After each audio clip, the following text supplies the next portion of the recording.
Hello, and here we are in Wales to meet Phil Ireland. Phil Ireland and Gemma Fox, who've been involved in the last stages of the government's Feed In Tariff work for photovoltaics and solar thermal. So we're just here to meet up with them. Apparently their building is a little bit of a bomb site, but we're going to take a look at some of the work they've been involved in over the course of the last couple of weeks to see how it works, whether it works, and maybe some lessons. They should fix the road, but anyway, here we are, coming up to the house now.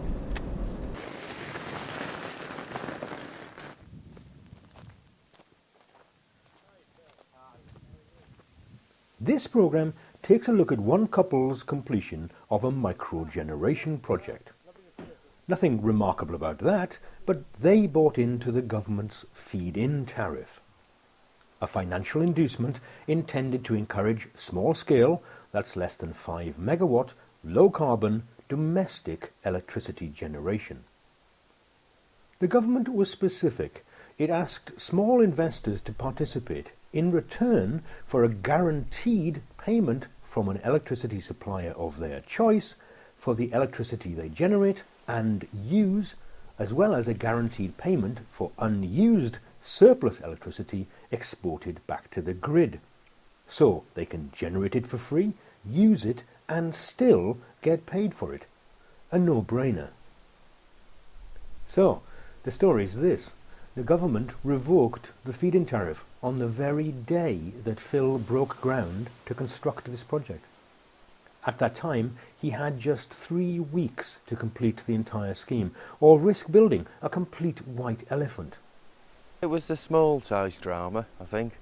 The day that I did the dig, we had a machine on here to dig out and remove 50 tonnes or whatever, to cast the footings and everything, was the same day I found out that the government had pulled the plug. And it was a challenge, to say the least, in as much as I didn't have a roof to put the solar on, and yet I had to get a building up, get a roof built, and in time for the solar for the 12th of December, when the plug was pulled. Lucky, I'm a joiner, I work in the building game. There's a lot of guys I work with who helped me, and well, we brought it in on time, but it wasn't easy. It was a challenge. There must be hundreds, even thousands of people who were planning doing it, have borrowed money. We have borrowed money to do this, and at 43p per unit, the figures absolutely do stack up. It's very worth doing. Down to 21p, it's kind of neither here nor there. Would it be worth doing? Well, I'm not so sure. I don't think I would borrow the money to do it. The subsequent extension to the feed-in tariff scheme, granted until March 2012, was little comfort. So, who lives in a house like this? What kind of person applies for the feed-in tariff? Phil and Gemma have the cliched trappings of the good life. Food waste for composting, their own allotment, recycling, log piles for their wood-burning stove, water butts to collect rainwater runoff, and 3 cars. 3 cars? For us it was about, well, obviously about money. As many people told us who were looking at this as well, it was kind of a no-brainer. It was there on offer. We're not very well prepared for our retirement, and our motivation was really about future-proofing our old age. It was about being able to stay in this house. So this will produce us an income for 25 years, which will help us to pay off our mortgage earlier, and also provide us with a bit of free electricity when electricity prices have gone through the roof. We generate the electricity through the panels. The energy that is generated we are paid for, which we hope is approximately 4,000 kilowatt hours a year. We also have the added bonus of using any free electricity generated after we've been paid for it, which obviously reduces our energy bills as well. Indeed, as she says, this 30 square metre solar array will generate around 4,000 kilowatt hours per year. For that, Gemma and Phil hope to earn approximately £1,500 per annum, tax-free and index-linked to energy prices. The shed itself is a very simple brick block cavity wall construction. Phil, a joiner by trade, hasn't used trusses but constructed the roof himself using all reclaimed materials. The unseen north-facing wall is rendered blockwork. Building a shed, shall I call it a shed? Yeah, it is a shed. Building a shed of this kind of size, with this kind of visual impact, did you have any problems with planning? No, well, there was the planning application wasn't necessary. It's a shed in the garden. It's to do with Wrexham County Council's planning criteria. It's less than 4 metres at the ridge. There's less than 30 square metres floor area. Planning application's not needed, you know. Regs are needed. It complies with building regs. The photovoltaic array itself was installed by an accredited fitter. 4 aluminium sections run the whole length of the roof. Each is fixed to a standoff bracket, fixed by drilling through the slate into the rafters via a proprietary ceiling plate. The timber roof has been slated out completely and then overlaid with the photovoltaic panels. But why a purpose-built building?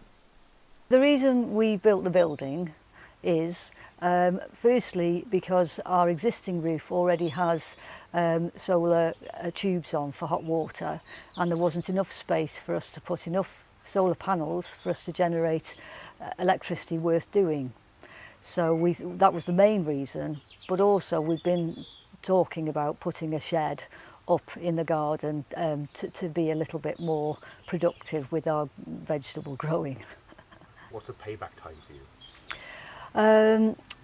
It's approximately 7 years for the cost of the solar installation, but obviously we had to build a building to put the solar panels on, so for us the payback is going to be slightly longer, so probably nearer to 10 years. All very simple. The feed cables lap over the verge and are taken under the eaves inside to the converter unit. The cable comes out at ground level and is buried in a trench taken to the house. The sun produces energy, and that is caught in the panels and produces direct current. Now that's not what's in our properties. It's alternating current at 240. That's why the inverter is here. That converts direct current to alternating current, 240 as we know it. There's a couple of isolators if we need for maintenance to shut it off at any time. There's its own consumer unit that's linked by armoured cable to my property. The only advantage, other than creating it and selling it back to the grid, is whilst it's being produced, we can use that free electric, if you like, that we're producing.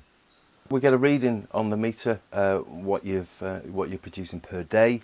There's also the total reading of electricity produced so far, but in the winter months, I suppose, kind of 4 kilowatt hours. In the summer, it is vastly different, much more. Well, at the last annual review, we were using 4,600 kilowatt hours a year, which is actually quite high for a small household with only 3 people in it. So the first thing that we looked at was actually we need to do something about that. So we realised we had quite expensive halogen downlighters throughout the downstairs. So we replaced those with LEDs before we started. So we're hoping that that would have made a change anyway. The solar installation, in theory, could potentially generate around about 4,000, just under 4,000 kilowatt hours per year. But of course, we can't make use of all of that because some of it will basically, during the winter months, we can't use any stored electricity. We can only use what we can in the summer. And that's not the time that you're using lots of electrical appliances. So we can't really, probably, in theory, make much use of the majority of the electricity generated. So you're going to look into storage?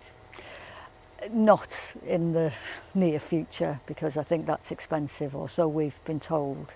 Purchasing the batteries, from what we understand, is an expensive outlay. Yeah.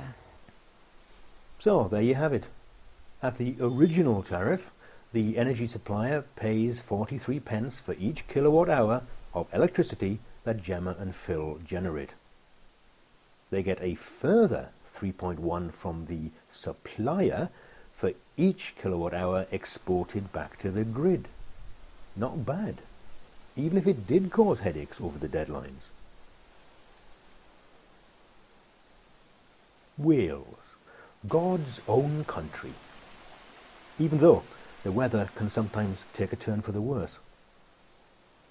But even if the sun doesn't always shine enough to earn Gemma and Phil a fortune, they know that the benefits of cheap electricity with the added bonus of the feed-in tariff certainly isn't chicken feed. Goodbye.